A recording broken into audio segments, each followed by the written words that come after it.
Welcome to the Netherlands. Hapon po, magandang malamig na hapon. Kararating ko lang po galing sa Maynila kahapon. Kaya hindi ako sanay sa ganitong weather. Yun yung una kong gusto sabihin. Yung pangalawa, pasensya po, na-late ako ng konti kasi may mga ka-meeting pa ako kaya na-late ng konti. At hindi ko rin alam ask for directions. Kaya yung mga kasamahan ko, si Rosa at saka si Fortunata at saka yung mga kasamahan galing sa Switzerland, nakasalubong ko while waiting for Uber. Sabi nila, Pinoy? Sabi ko, opo, saan kayo pupunta? Doon po, dito bale. Sabay na ako sa inyo. Ganun po yung Pinoy. Opo. What I like about Pinoy is that you're anywhere and everywhere. Yes. And as you are anywhere and everywhere, you're always proud to be Pinoy. Yes. And I would like to say that because we're always proud to be Pinoy. Yes. This morning, and this is I hope you don't mind, the sad part of what I'm going to say. This morning, I came across with several videos, and then there was this press con of PRRD patungkol doon sa Pinoy na namatay ata o ginahasa sa Middle East. Hindi ko na sasabihin yung bansa. And he was really so sad and angry about what happened. And he felt responsible na mayroong mga ganong klaseng pangyayari sa isang Pinoy labas ng bansa. But the government always sees to it to extend any possible assistance to bring that Pinoy or Pinay back home. Yes. Okay? Habang tinitingnan ko, I really felt sad, really sad. Kasi merong isang Pinoy, matanda na, no? At dinampot at nilipat sa ibang bansa. And that's the irony of it all.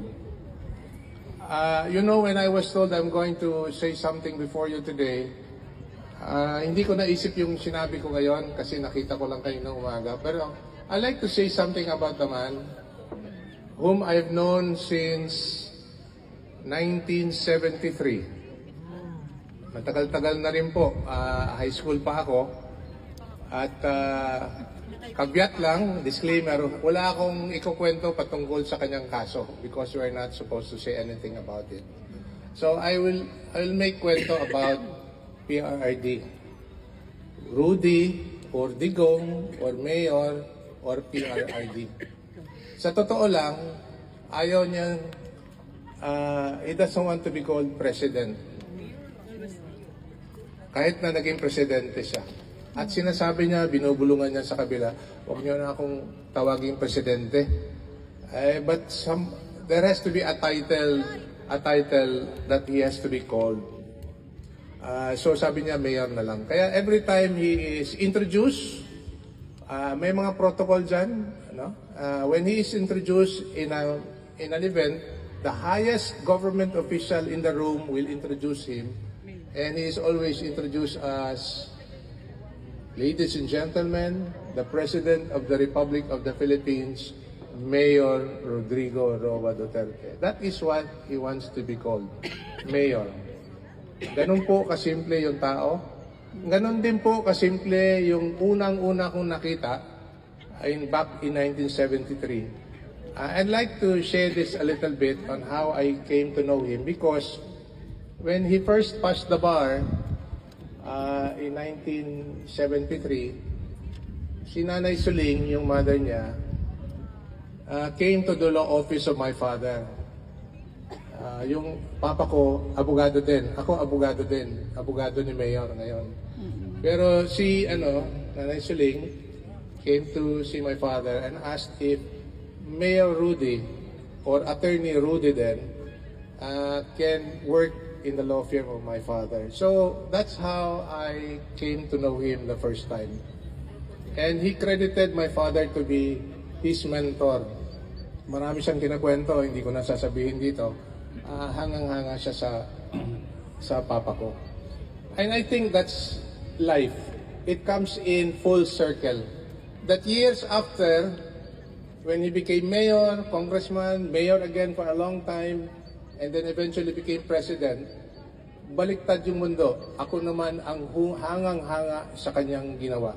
Hindi lang po sa siyudad ng Davao, kung hindi po sa buong bansa, at lalong-lalo na, more than 90% of our Filipinos working abroad, lalong-lalo na sa mga Pinoy na nagtatrabaho sa labas ng bansa. Palagi niyang sinasabi in small talks that we have together, ang iniisip niya, kayo, yung mga nagtatrabaho sa labas.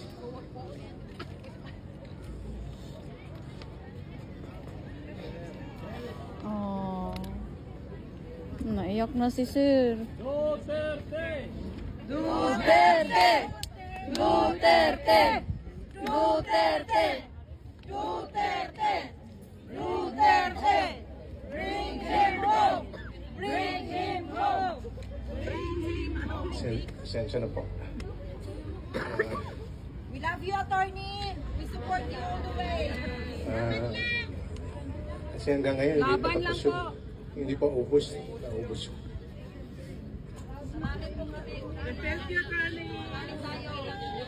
Lalaban kami, I can lalaban only tayo, say Sir. that he does not deserve the treatment that he's getting now Yes. from this government. Yes.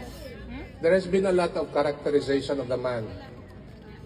Marami silang masasabi sa tao at lalong-lalo na sa mga kritiko, ang makikita lang nila yung isang bagay na hindi, yung isang bagay, patungkol dito ngayon, ano? Hindi ko na i-elaborate. Pero yung isang bagay na hindi pa nila makikita yung kumpletong kwento. Pero yung karamihan dyan, 90 to 90% of what this man is all about and what he did for the country, yan po ang hindi nakikita ng pagkaliit-liit na segment ng bansa.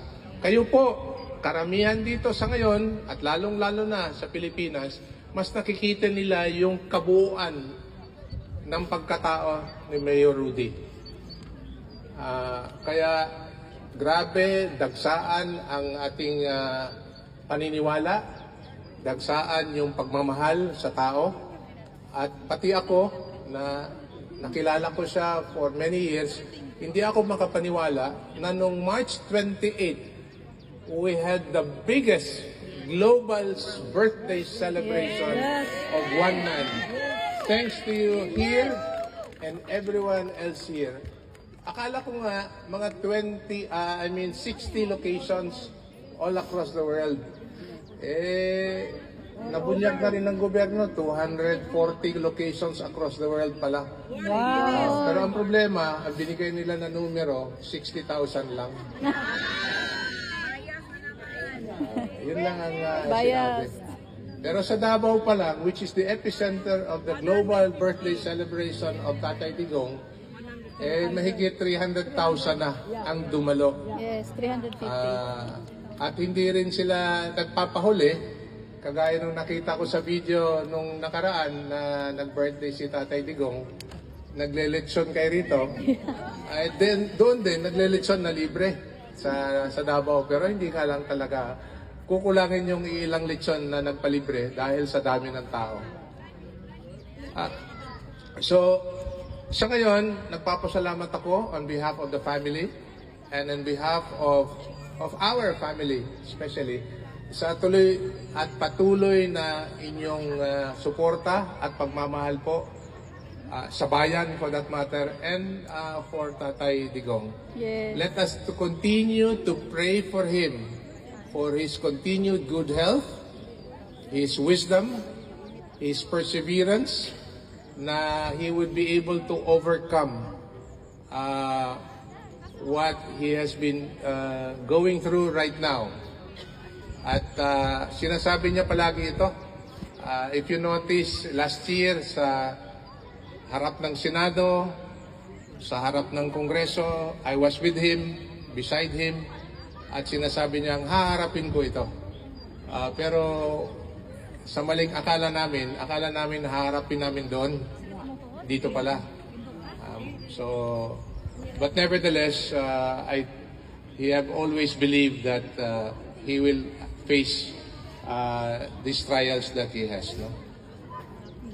Yun siguro ang gusto kong maihawatig sa inyo for now. At again, thank you very much sa pagdalo nyo rito.